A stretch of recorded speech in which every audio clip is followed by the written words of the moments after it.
Hello again, Mr. Stink, Chapter 21, Wet Wipe.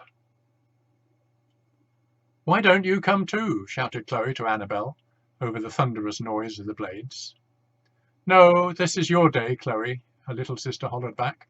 "This is all because of you. And besides, that helicopter's tiny. It'll absolutely whiff in there." Chloe grinned and waved goodbye as the helicopter slowly ascended, flattening most of the plants and flowers in the garden as it did so. Mother's bouffant danced around her head like candy floss on a windy day at the seafront as she attempted to hold it down. Elizabeth the cat got blown across the lawn.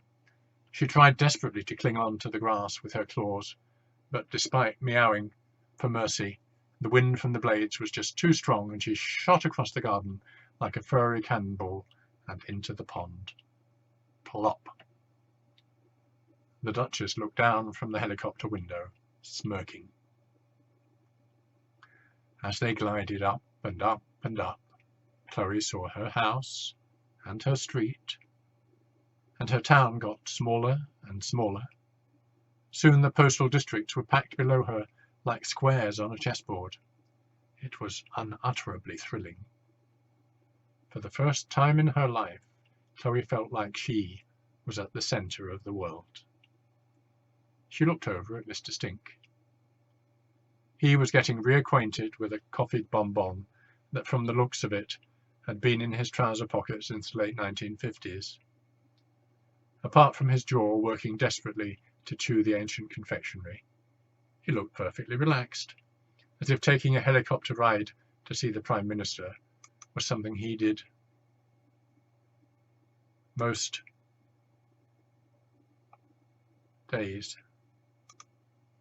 Chloe smiled over at him, and he smiled back with that special twinkle in his eye that almost made you forget how bad he smelled. Mr. Stink tapped on the pilot's shoulder. "Are you going to be coming round with a trolley service at any point?" he asked. "It's just a short flight, sir." "Any chance of a cup of tea and a bun, then?" "I'm very sorry, sir," replied the pilot, with a firmness that suggested this conversation was about to be over. "Very disappointing," said Mr. Stink.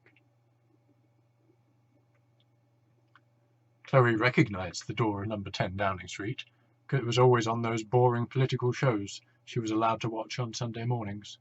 It was big and black, and always had a policeman standing outside.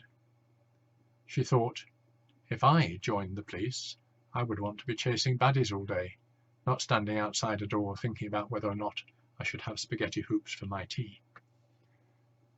However, she wisely kept that thought to herself as the policeman opened the door for them with a smile. "Please take a seat," said an immaculately dressed butler haughtily.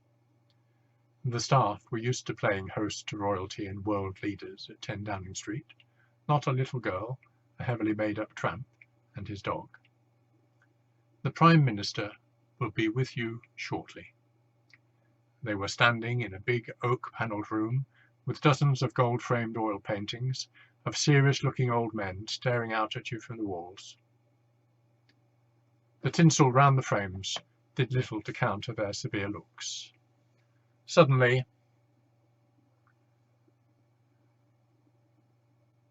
the double doors flew open, and a herd of men in suits approached them. "Good afternoon, Mr. Stinky," said the Prime Minister. You could tell he was in charge, as he was walking at the front of the herd. "It's just Stink, Prime Minister," corrected one of his advisers.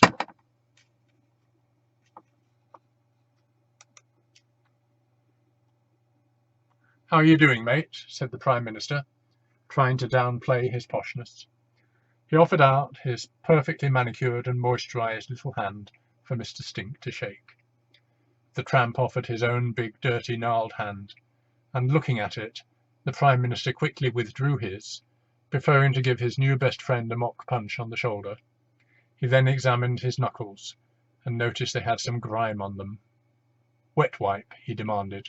"Now." A man at the back of the herd hurriedly produced a wet wipe, and it was passed forward to the Prime Minister. He quickly wiped his hand with it before passing it back to the man at the back. "A pleasure to meet you too, Mr. Prime Minister," said Mr. Stink, without conviction. "Call me Dave," said the Prime Minister. "Gosh, he does smell like a toilet," he whispered to one of his advisers. Mr. Stink looked at Chloe, hurt, but the Prime Minister didn't notice. "So you made quite a splash on Question Time, my homeless pal," he continued. "Ruddy hilarious. Ha ha ha." He wiped away a non-existent tear of laughter from his eye. "I think we could use you." "Use him?" asked Chloe suspiciously. Yeah. It's no secret. It's not looking good for me in the election. My approval rating with the public right now is—" One of the herd hastily opened a folder, and there was a long pause as he flicked through pages and pages of information. "Bad. Bad. Right. Thanks, Perkins," said the Prime Minister sarcastically. "It's Brownlow. Whatever." The Prime Minister turned back to Mr. Stink. "I think if we had you, a real-life tramp, take over from Mrs. Crumb as candidate, it could be brilliant. It's far too late to rope anyone else in now, and you would be the ideal last-minute replacement. You're just so funny.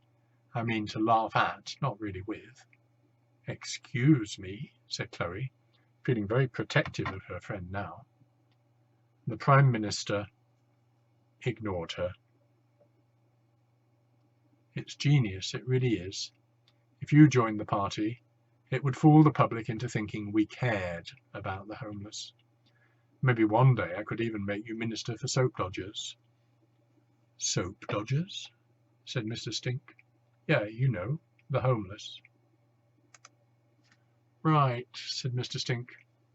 "And as Minister for the Homeless, I would be able to help other homeless people?" "Well, no," said the Prime Minister. "It wouldn't mean anything. Just make me look like a fantastic tramp-loving guy. Well, what do you say, Mr. Stinky Poo?" Mr. Stink looked very ill at ease. I'm not sure." "Are you kidding me?" laughed the Prime Minister. "You're a tramp. You can't have anything better to do." The suited herd laughed too. Ho, ho, ho, ho. Suddenly, Chloe had a flashback to her school. The Prime Minister and his aides were behaving exactly like the gang of mean girls in her year. Still stumbling for words, Mr. Stink looked over to her for help. "Prime Minister," said Chloe. "Yes," he answered with an expectant smile. "Why don't you stick it up your fat bum?" "You took the words right out of my mouth, child," chuckled Mr. Stink. "Goodbye, Prime Minister, and Merry Christmas to you all."